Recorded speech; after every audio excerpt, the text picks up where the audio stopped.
We're going to start off and just talk briefly about some of the lending buckets that we gain exposure to, and kind of the philosophy and mindset towards, one, how we put out capital, what we look for in end debtors, and how we protect our capital. So I'll pass this over to Erica and Tammy to kind of give some of their viewpoints on the various different buckets that we lend to.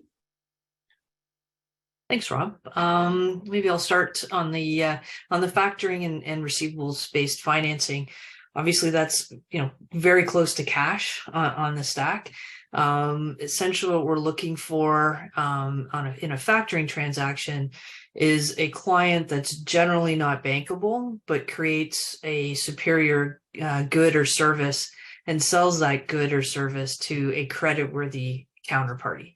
And that creditworthy counterparty, we do quite a bit of work on establishing their creditworthiness. We also credit insure those positions because, of course, when we purchase that particular invoice, we own that invoice, and we are expecting to be paid directly by the Canadian Tires, the Walmarts, the CNRLs, Enbridge. Those sort of debtors would be the counterparties that would be paying us directly for that good or service.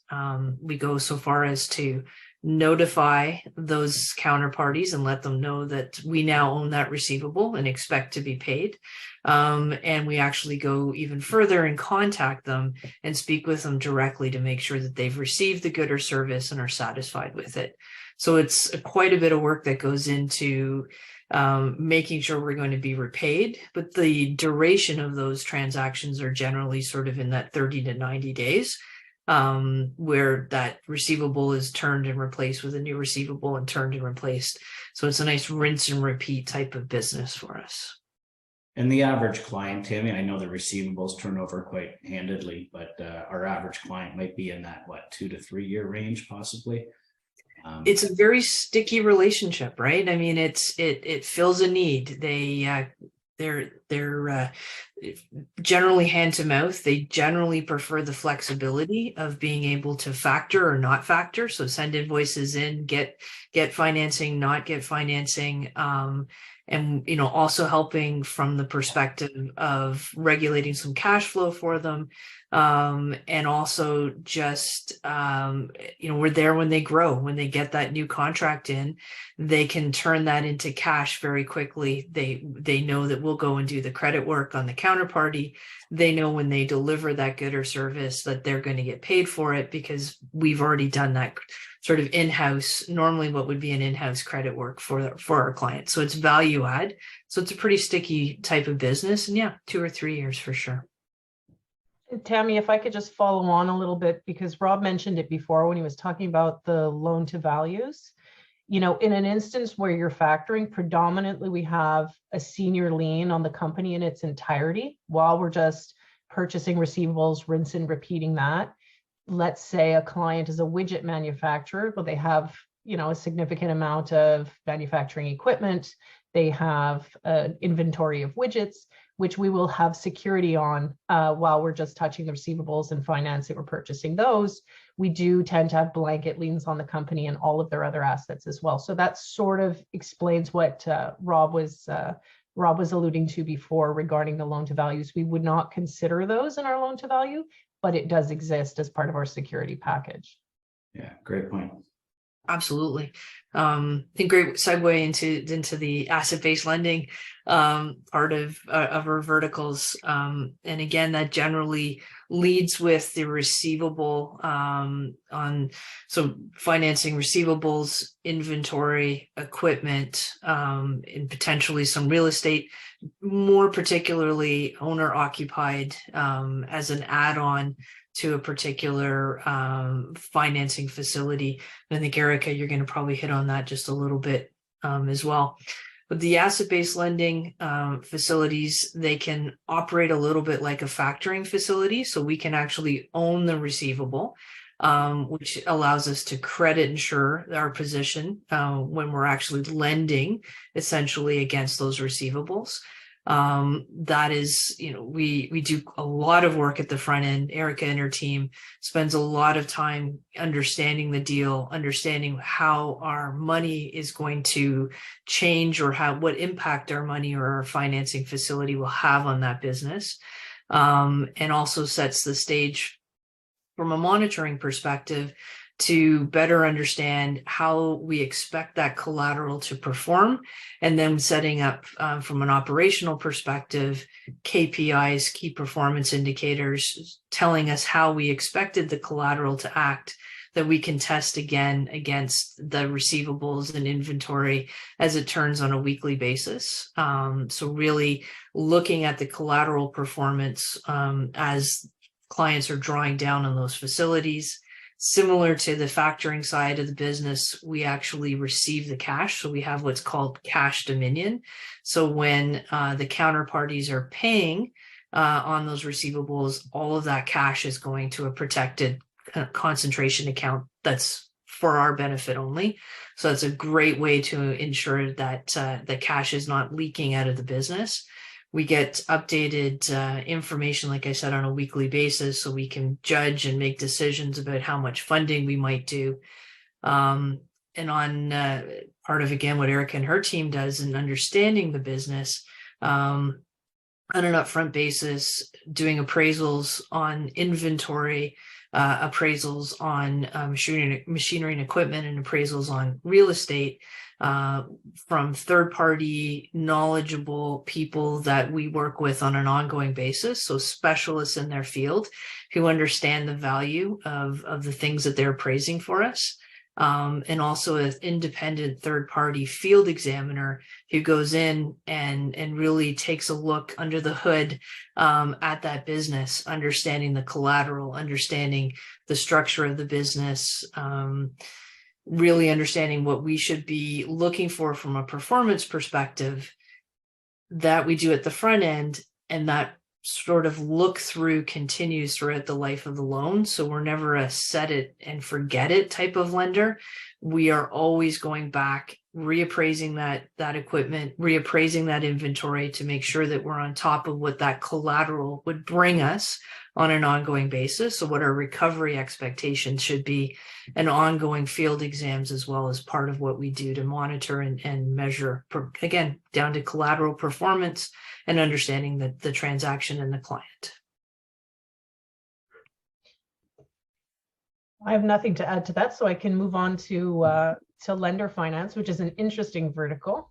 So I mean, it is what it is. It's where we lend to other lenders, which I find a really a great vertical that we have. It's we treat it a lot like we do our asset-based lending. It's all about collateral, but in this case, it's a portfolio of loans of some type. So we have, if we have a client who's another factoring and ABL shop, we have a few of those clients. Obviously, it's easy for us to review and understand that type of business. Where it's a different type of loan, we're still looking at lenders who have underlying security on some kind of an asset in that portfolio. So we've got an underlying asset, a lender in between, and then us on the top. So the general concept is there's that nice buffer. So as Tammy was talking about with ABL, we're applying advance rates to appraised values and that giving ourselves a buffer between our loan and the collateral. Well, in these instances, our client has that buffer between their loan and the collateral, and then we have an advance rate we apply to that. So our LTVs here tend to be a lot lower because we have that extra buffer because we're only advancing a certain percentage. And part of that is because to be a lender finance client of ours, it's very important that we, one, understand the loans that they're providing, understand their portfolio, the credit parameters or the credit policy that they've set up. It needs to make sense to us. It may not be loans that we provide that their portfolio is based on, but we need to understand their lending metrics. So similar to how Tammy and I are talking today, we would have a conversation with a potential client in the same way. Explain to me what you look at, how you value it. And then naturally we send in third parties to go in and examine. We examine ourselves, really reviewing their credit policies, their their default histories, their write-off history, what they expect in terms of delinquent loans and those kinds of things. They also have to be a little bit of a better credit quality, because not only do they have to be able to provide that buffer between our advance rate and their loans, but we like to see them have a lot of skin in the game. So typically a lender finance client will have a stronger balance sheet. We don't covenant a lot because, you know, as Tammy said, we're very collateral centric. But for sure, when it comes to lending to another lender, there always has to be a tangible net worth covenant, not only to cover that buffer between our advance rate and their loans, but, you know, to provide that extra skin in the game, or as some people might call haircut capital. So they have to be a little bit of a better quality. They can't be a startup. They can't have losses that are unexplained. Generally, they're break even to growth mode to profitable, because we do tend to be quite picky with our lender finance clients, because they have to be a little bit of a better caliber.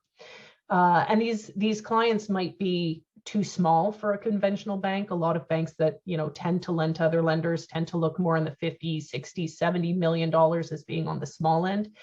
So they're sometimes too small, or they're in growth mode, or we can provide better advance rates. The fact that we can understand their business better, certainly when we're lending to other factoring and ABL shops, we certainly understand their business. We can go in and we may not necessarily have to have the exact same credit policies or the exact same products offered, but we need to understand the products they offer and understand the history. So we run a lot of static pool analysis and things like that to really dig into those portfolios.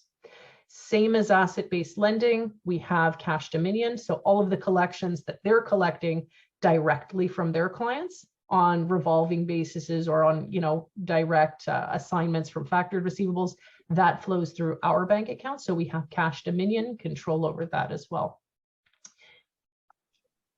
As it comes to specialty lending, anyone who's familiar with banking, please don't confuse specialty lending with specialty loans that you would have if you're in special loans at a bank. That is not what this is.